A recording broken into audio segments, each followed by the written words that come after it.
Hello বন্ধুরা, কেমন আছো সবাই? আমি খুব ভালো আছি।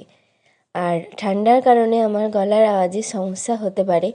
তো এই দিনটা ছিল কার্তিক পুজো। দাদাকেও আমরা দিয়েছিলাম কার্তিক, আর আমাদের বাড়িতেও এবছর উদযাপন হচ্ছে। শুনেছি এই পুজো নাকি 3 বছর উদযাপন করে নিতে হয়, তাই সকাল থেকে আমরা তো খুব ব্যস্ত, তাই আলপনা দিয়ে দিলাম। আর এই দিকে যাবতীয় ফুল বেলপাতা সব তুলে এনে আমি ফুল আর বেলপাতার মালা গাঁথলাম। আর পুজো মানেই তো অনেক কাজ, বলুন না, তাই ভিডিও সব করা সময় হয়ে ওঠেনি, অনেক কাজ। আমি মা ভাই মিলে সব করলাম, আর বাবা দোকানে। আর যিনি পুজো করছেন উনি আমাদের দাদা। উনি আসবেন বলেছিলেন বিকেল 4:30-এ, কিন্তু এলেন 6:45 নাগাদ।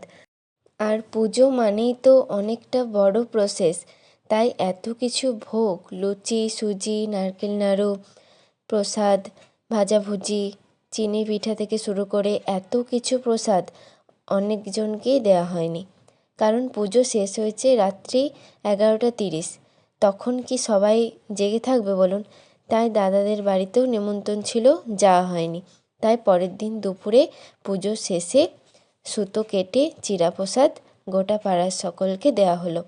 আর তারপর দিনই ছিল বিসর্জনের পালা।